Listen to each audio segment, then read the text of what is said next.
मंगल आशीर्वाद परम पूज्य आचार्य श्री 108 श्रुत सागर जी महाराज एवं परम पूज्य आचार्य श्री 108 प्रमुख सागर जी महाराज। प्रेरणा स्त्रोत परम पूज्य मुनि श्री 108 प्रणम्य सागर जी महाराज एवं परम पूज्य पाठशाला प्रणेता मुनि श्री 108 अनुमान सागर जी महाराज। प्रायोजक ज्ञान दानम गुरुकुल। नमन करता नानाजी स्वर्गीय श्री उमाशंकर जैन गाजियाबाद वाले।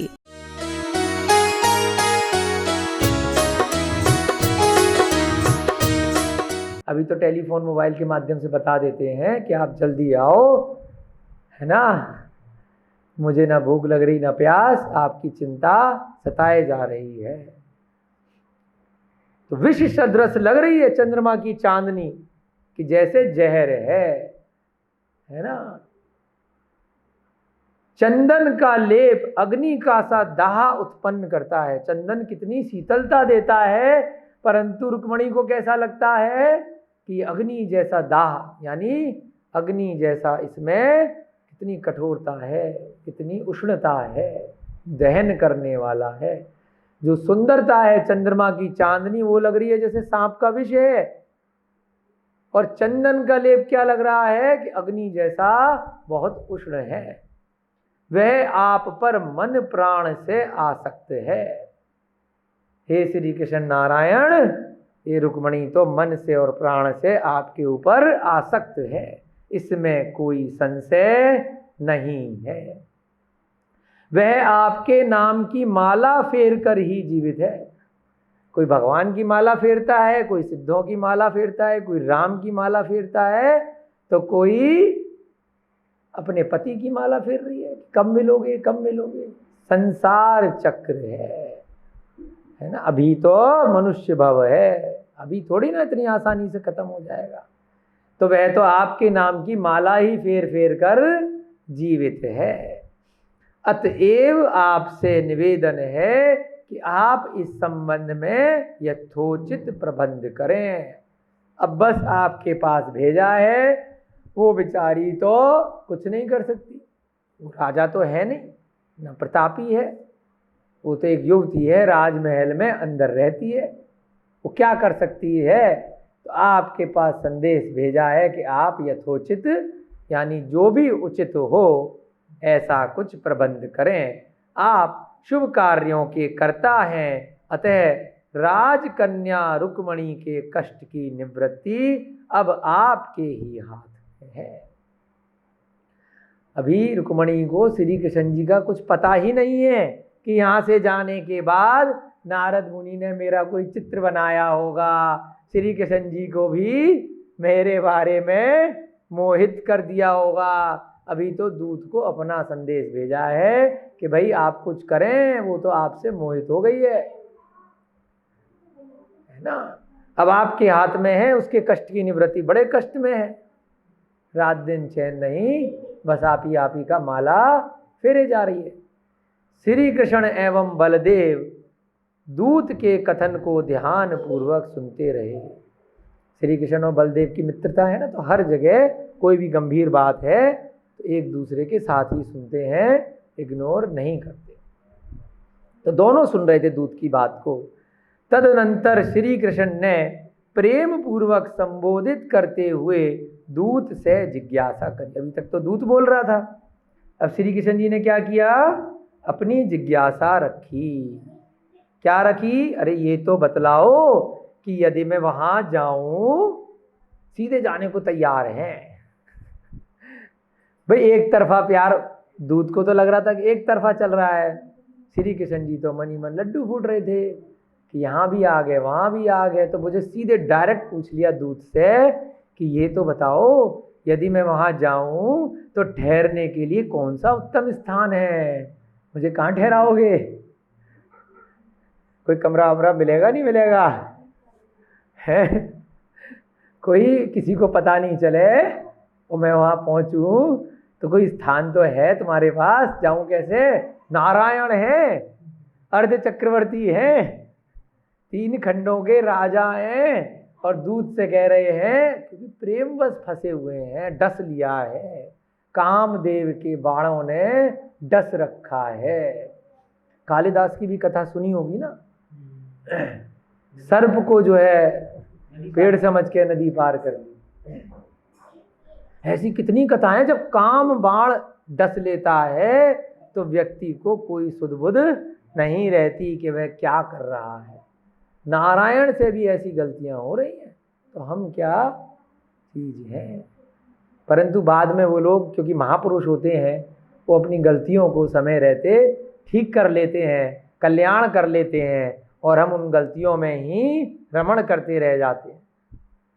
उनकी उन्हीं फिल्मी स्टोरी में वहीं घूमते रहते हैं, है ना, कि उन्होंने स्त्री को घुमाया, उन्होंने 16,000 को घुमाया, हम तो 16 ही घुमा रहे हैं, क्या दिक्कत है। तो इसलिए उन चीज़ों में अपन फंसे रह जाते हैं, और समय रहते वे महापुरुष, चाहे वे राम रहे हों या कोई भी अलग अलग महाराजा राजा रहे हों, वे सचेत हो जाते हैं, हम सचेत नहीं हो पाते। इसीलिए कोई भी ग्रंथ पढ़ें तो उसका अंत अवश्य करें कि अंत में क्या हुआ, दी एंड क्या हुआ। आधे ग्रंथ पढ़ के उनका युद्ध वैभव और ये जो श्रृंगार देख करके वहीं तक रुके न रह जाएं, उसके आगे भी अंत जरूर करना। जो लोग भी नए इस स्वाध्याय को सुन रहे हैं, वे पूरी कोशिश करना कि वह पूरा ग्रंथ का स्वाध्याय अंत तक उनका बना रहे। ये भी एक निमित्त मिलता है, कभी कभी बीच बीच में कुछ लोग स्वाध्याय को सुनने आ जाते हैं, तो इसीलिए जिससे कि उनका स्वाध्याय रुके नहीं। वर्तमान में जो यूट्यूब है, सोशल मीडिया है, उसके माध्यम से ये जो स्वाध्याय की कक्षाएं हैं उस पर डाल दी जाती है, वहाँ पढ़ सकते हैं। ग्रंथ से सीधे पढ़ सकते हैं, उसको ले सकते हैं। जब रुचि जगने वाली बात है, जब जाग जाए इंसान तभी उसका कल्याण हो जाता है। अनादिकाल से नहीं जगे, अब जग गए। तो ऐसे नारायण श्री कृष्ण की हालत है। वे उससे पूछ रहे हैं कि अगर मैं तुम्हारे नगर कुंडनपुर में आऊं तो कहाँ ठहराओगे, मैं कैसे रुक्मणी के समीप जा सकूंगा। सीधे रुक्मणी से मिलने की बात पूछ रहे हैं, अथवा मुझे कैसे वह मिल सकेगी, मेरी मुलाकात तो करवाओ, विस्तार से कहो। तब दूत ने नम्रता पूर्वक उत्तर दिया, हे महाराज, आप यथाशीघ्र कुंडनपुर चलें, देर ना करें, जल्दी से चलें। सब काम छोड़ें, राजपाट यहाँ होता रहेगा, सब व्यवस्था यहाँ चलती रहेगी, आप तो कुंडनपुर चलें। वहाँ लता वृक्षादिकों से सुशोभित प्रमद नामक एक उद्यान है। हमारी जानकारी में गार्डन है, वहाँ ज़्यादा लोग नहीं आते। प्रमद नामक एक उद्यान है, लताओं से वृक्षों से सुशोभित है, पब्लिक की नज़र से दूर है। उद्यान में एक अशोक वृक्ष के तले कामदेव की मूर्ति है, जिसे अपनी मनोकामना की पूर्ति के निमित्त रुक्मणी ने स्थापित किया है। अब रुक्मणी को भी तो कामदेव ने डस रखा था, है ना। ये कामदेव बोले गए इसलिए कि जिनको देख करके ये सारे काम रस विकार, चाहे त्रियंच हो, चाहे मनुष्य हो, इन सब, चाहे देवों में भी होता है काम, है ना। शुरू के स्वर्गों में देवों में भी रहता है, तो ये सब रहता है। तो इसलिए कामदेव की मूर्ति लगा डाली। किसने लगा डाली? रुक्मणी ने। आपकी मनोकामना यानी आपको प्राप्त करने की इच्छा से, जैसे करते हैं ना भाई, कोई शनि देव को पूज रहा है, कोई किसी को पूज रहा है, कोई कहीं देवी को जा रहा है कि इससे मेरी मनोकामना की सिद्धि होगी, है ना, इस मंत्र के मंत्रोज्जय मृत्यु टूट जाएगी, ये होगा, बलि देंगे। अलग अलग सांसारिक इच्छाओं के लिए देवी देवताओं की पूजा अर्चना की जाती है। और अनंत भगवानों की पूजा किस लिए की जाती है? सांसारिक इच्छाओं से निवृत्ति हो। क्योंकि कोई भी देवी देवता इत्यादि हैं जिनको आप पूज रहे हैं, वह स्वयं संसार में है, यहाँ नहीं तो स्वर्गों में है, वहाँ नहीं तो व्यंतर में है, भवनवासी में है। देवी तो बन गए, कुछ आयु ही तो हमसे थोड़ी सी ज़्यादा है, किसी की पल्यों में है तो किसी की सागर में है, फिर से जन्म होगा, क्या पता। एक इंद्रिय बन जाए, क्या पता त्रियंच बन जाए, और हम उन्हें पूज रहे हैं। सांसारिक इच्छाओं की अभिपूर्ति करा देंगे, परंतु वे भी संसार में भटक रहे हैं, तो हमें संसार से थोड़ी निकाल देंगे। तो सम्यक दर्शन क्या है? किसकी पूजा करो, किसकी प्राप्ति के लिए पूजा करो? संसार चक्र से मुक्ति के लिए पूजा करो। ऐसी आकांक्षा इच्छा करो कि ये बार बार जो शरीर मिल रहा है, जन्म जरा मृत्यु आ रही है, इतने रोग आ रहे हैं, कभी बचपन, कभी युवावस्था, कभी वृद्धावस्था, फिर मरणावस्था, मरण के बाद तुरंत फिर जन्म हो जा रहा है, कितने कष्ट हो रहे हैं। बार बार बार बार वही भूख प्यास प्रतिदिन लगती है, उसको जुटाने के लिए इतने इतने उपक्रम करने पड़ते हैं, फिर इतने बच्चे हो जाते हैं, फिर उनके लिए पूरी जिंदगी उनके लिए निकल जाती है। तो उसने भी क्या किया? अपनी वासना की प्राप्ति के लिए, अपने काम की प्राप्ति के लिए कामदेव की मूर्ति लगा डाली है रुक्मणी ने। पहचान के लिए उस पर मनोहर पताका है, जिससे पहचान हो जाए तो उस पर एक मनोहर पताका एक लगा दी है, एक ध्वज लगा दिया है। आप वहां आकर के उस वृक्ष के नीचे छिप करके बैठ जाएं। कहाँ नारायण, सारा संसार डर रहा है, और कहाँ कामदेव के कारण से क्या स्थिति है कि छिप करके बैठना पड़ रहा है पेड़ के नीचे, डरपोक बन करके। देखिए क्या संसार की नियति है। तो बचना है अपने को इन सब से, इनकी पुनरावृत्ति नहीं करनी। इसलिए बीच बीच में हमें कुछ कुछ बताना पड़ता है कि लोग सोचें कि जब उन्होंने ऐसा किया तो हम अगर शादी से पहले किसी को उठा के ले आए, अपनी प्रेमिका को, गर्लफ्रेंड को, तो हमने क्या गलत किया। वो तो जब पकड़े जाओगे तब पता चलेगा क्या गलत किया या क्या सही किया। श्री कृष्ण जी को भी तो डर है, तभी तो दूत ऐसी सलाह दे रहा है कि पकड़े जाओगे तो बड़ी बदनामी होगी। तो पेड़ के नीचे जाकर के छिप जाना। जब रुक्मणी कामदेव की पूजा के निमित्त वहां आएगी तो आप उससे मिल सकेंगे। वो रोज आ रही है वहां पर, रोज माला पड़ रही है कामदेव के यहाँ जाकर कि नारायण श्री कृष्ण मुझसे विवाह कर लें। तो वो आएगी तो वहीं आप कोने में साइड में ले जाकर उससे मिल लेना। आप निश्चिंत रहें, अब वह आपके अतिरिक्त अन्य किसी का वरण नहीं कर सकते। तो ऐसे कार्य नहीं करना। परंतु दूत कह रहा है कि अगर आप नहीं मिले तो वो आत्महत्या कर लेगी, मरण को प्राप्त हो जाएगी। ऐसा होने से आपको नारी हत्या का महान पातक लगेगा। सूतक पातक लगता है ना, आपकी वजह से आत्महत्या कर रही है, देख लो, आप उसे बचा सकते हो, है ना। तो वो तो बेचारी मर जाएगी, परंतु नारी हत्या का जो पाप लगेगा वो आपको लगेगा। हे श्री कृष्ण, अब तो आपको तत्काल ही प्रस्थान कर देना चाहिए, तुरंत चलो। निसंकोच प्रमद वन में पधारें, यही निवेदन है। जो प्रमद वन है जहां पर कामदेव की मूर्ति है, निसंकोच यथाशीघ्र वहां हमारे साथ चलो।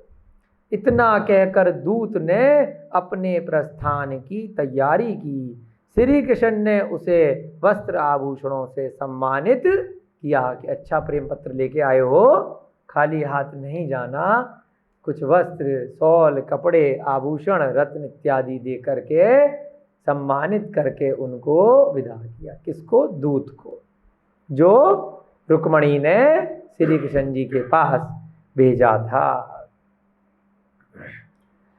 श्री कृष्ण जी का चित्त तो रुक्मणी में अनुरक्त था ही। पहले थोड़ी दूत को बताया कि हम तो पहले से ही ख्वाबों में रात दिन रुक्मणी के ही स्वप्न देख रहे हैं। परंतु दूत को जाने के बाद सांसें ली कि ये तो बहुत बढ़िया हुआ, प्लानिंग भी बता दी, चलो कुछ करते हैं।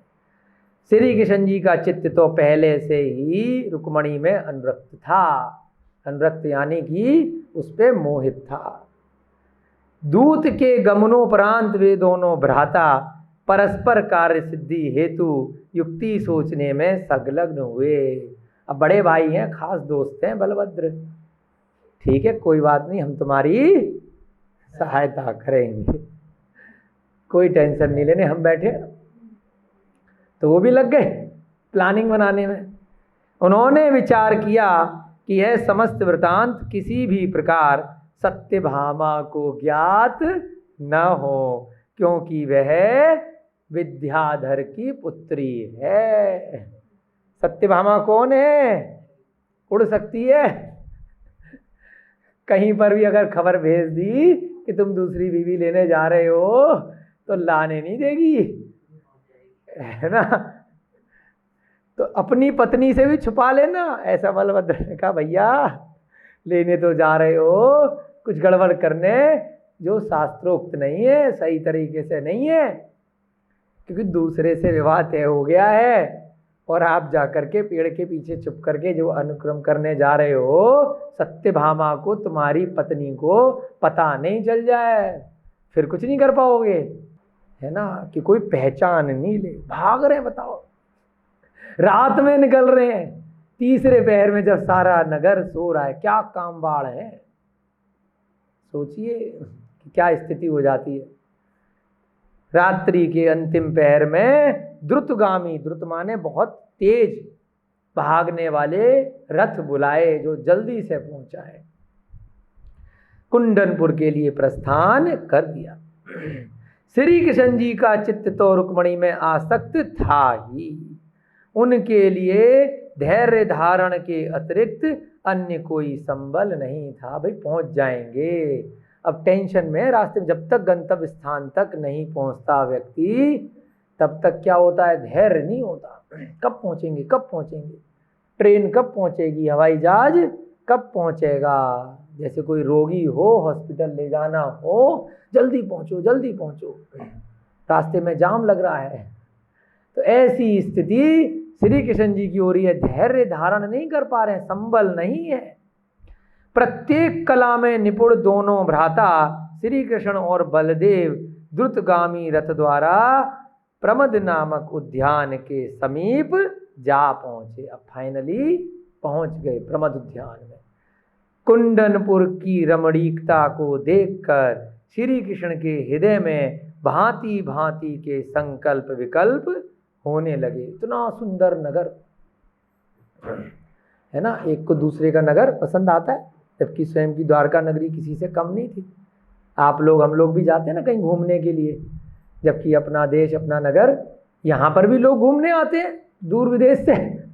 हम भी लोग दूसरी जगह जाते हैं कि एक जगह की जगह दूसरी जगह थोड़ा परिवर्तन होता है तो वो चित्त को आकर्षित करता है, मन को अच्छा लगता है।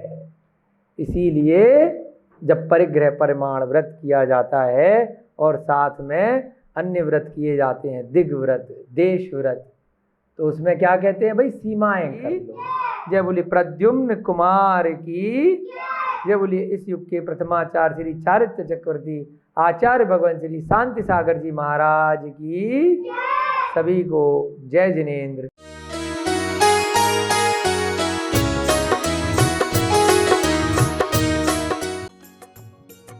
मंगल आशीर्वाद परम पूज्य आचार्य श्री 108 श्रुत सागर जी महाराज एवं परम पूज्य आचार्य श्री 108 प्रमुख सागर जी महाराज।